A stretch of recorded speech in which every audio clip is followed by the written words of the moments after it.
నుంచి చివరి మనిషి వరకు ఆయన పాపంలో సృజించారు. అందుకోసం ఆయన గెత్సేమనే తోటలో ఈ గుండె నా యొద్ద నుండి తొలగించుము. ఆయనకు ముందే తెలుసు నేను సిలువ వేస్తాను అని చెప్పి.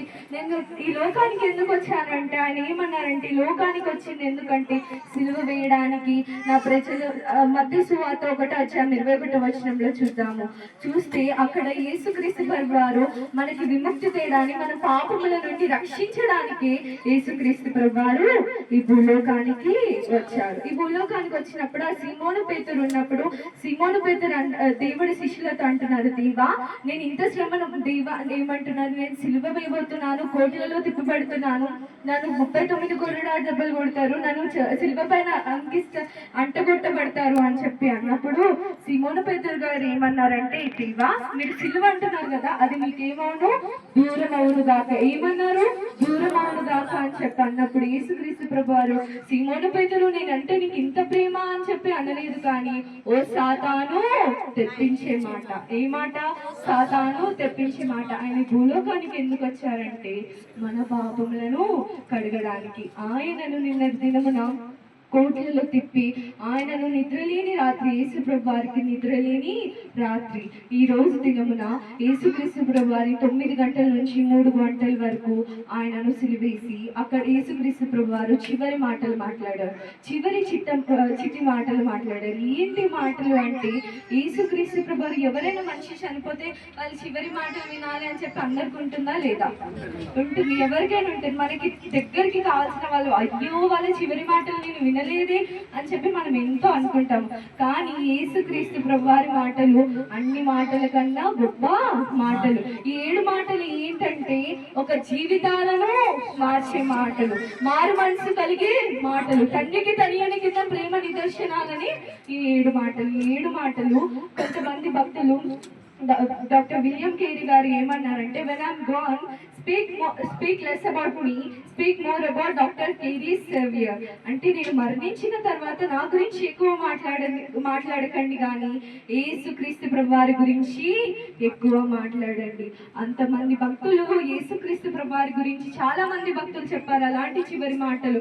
వాళ్ళకి ఎందుకు చివరి మాటలు, వాళ్ళు ఎందుకు ఇలాంటి మాట్లాడారంటే వాళ్ళకి తెలుసు యేసుక్రీస్తు ప్రభువారు పొందిన బాధ, 39 గొర్రెడా దెబ్బలతో ఆయన పొందిన బాధ వాళ్ళకి తెలుసు కాబట్టి వాళ్ళంతా మాట్లాడారు.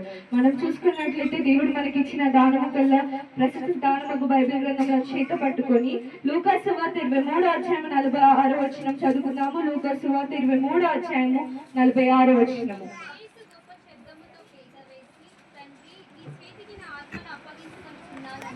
बोलो యేసు మహారాజుకి దేవునికి మహిమ కలుగుగాక, దేవునికి కీర్తి కలుగుగాక. ఇక్కడ మనం చూసినట్లయితే తండ్రి నీ చేతికి నా ఆత్మను అప్పగించుచున్నాను. ఎవరి చేతికి అప్పగిస్తున్నారంటే తండ్రికి ఏకైక కుమారుడు ఎవరంటే యేసుక్రీస్తు ప్రభువారు. యేసుక్రీస్తు ప్రభువారు ఈ లోకానికి 2 రకాలుగా వచ్చారు. ఒకడు దేవకుమారునిగా, 2 మనిషి కుమారునిగా. అంటే ఒకరి దేవకుమారునిగా వచ్చారు, మనిషి కుమారునిగా వచ్చారు.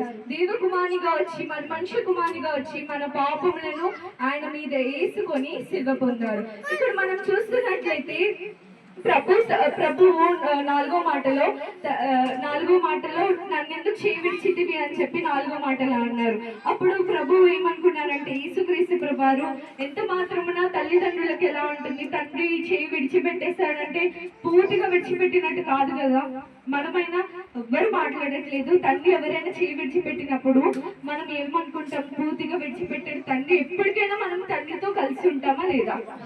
కలిసి ఉంటాము. అలాగే యేసుక్రీస్తు ప్రభువారు ఈ 7 మాటలు ఏమని అన్నారంటే, తండ్రి నువ్వు నన్ను ఇంకా విడవలేదు, నేను మాత్రము నిన్ను పట్టుకొని ఉంటుంది అని చెప్పి, తండ్రి నీ చేతికి నా ఆత్మను అప్పగించుకుంటున్నాను. ఏం అప్పగించుకున్నారు? తన ఆత్మను అప్పగించుకున్నారు. మనం చూస్తున్నట్లయితే తల్లి బిడ్డకి ఆట బొమ్మ ఏదని ఇచ్చి తను నిద్రపోతున్నప్పుడు తన తల్లికి ఇస్తుంది, నా ఆట బొమ్మ తీసుకో అదని చెప్పి, మా అమ్మ నేను లేచిన తర్వాత నాకు ఆట బొమ్మ ఇవ్వని చెప్తే ఇస్తుందా లేదా తల్లి? అలాగే దేవుడు కూడా తన తండ్రికి తన ఆత్మను అప్పగించారు. ఎప్పటి వరకు అంటే మూడో దినము వరకు తన ఆత్మను అప్పగించి తన ఆత్మను మూడో దినమున తిరిగి తీసుకున్నాడు. మూడో దినం అంటే ఏంటి అంటే పునరుద్ధాన దినమున. ఎప్పుడు? పునరుద్ధాన దినమున. ఈ పునరుద్ధాన దినమున యేసుక్రీస్తు ప్రభువారు తన ఆత్మను తీసుకున్నారు. ఇక్కడ మనం చూస్తున్నట్లయితే యేసుక్రీస్తు ప్రభువారు పునరుద్ధానమై లేచినప్పుడు తనతో మృతులైన వారిని కూడా తీసుకొని వస్తారు. వాళ్ళ ఆత్మలను కూడా లేపి వాళ్ళని వెంట పెట్టుకొని వస్తారు. ఆ దినమునికి విశ్రాంతి దినమని, విముక్తి దినమని, పునరుద్ధాన దినమని ఆ దినానికి పేరు పెట్టారు. ఎవరు పేరు పెట్టారంటే దేవదాసయ్య గారు పేరు పెట్టారు. ఎన్నో పేర్లు ఉన్నాయి పునరుద్ధాన దినమునికి. ఆ పునరుద్ధాన దినముకి దేవుడు తన ఆత్మను ఎవరికి అప్పగించారంటే తండ్రికి అప్పగించారు. తండ్రికి ఎవరైనా మనం చనిపోతున్నప్పుడు చివరి మాటలు ఏమంటాము? నువ్వు ఇలా ఉండురా అంటాము. వాళ్ళ జీవితం గురించి అంటాము. కానీ ఎప్పుడైనా మనం అన్నామా, దేవా నీ చేతికి నా ఆత్మను అప్పగించుకొంచున్నామని ఎవరైనా అంటామా? లేదు, ఎవరు మనలేము. మనం ఒకవేళ అనుకోండి, మరణము ఎప్పుడు వస్తుందో మనకు తెలియదు.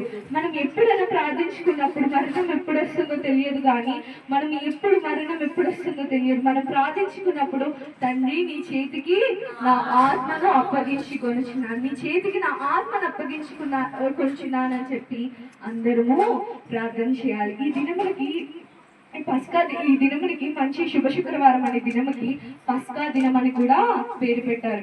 ఏంటి పస్కా దినము అంటే పాత నిబంధనలో ఫరో ధ్యాసపు అంటే పాప విమోచన కొరకు వధింపబడిన గొర్రెపిల్ల. అక్కడ గొర్రెపిల్లను వాళ్ళు ఎవరైనా పాపము, మనం లేవ్య కాండంలో చూస్తాం, ఎవరైనా పాపములు చేస్తే 2 గొర్రెలు ఆ మేకలు తెచ్చి ఒక చిట్టీల పైన రాస్తారు. చిట్టీల పైన రాసి వీళ్ళకి ఈ పాపం అంతా ఒక మేక పైన వస్తే ఆ మేకను ఏం చేస్తారంటే ఒక చోట వదిలేసి ఆ పాప భారానంతా ఎవరు మోస్తారంటే ఆ మేక మోస్తుంది.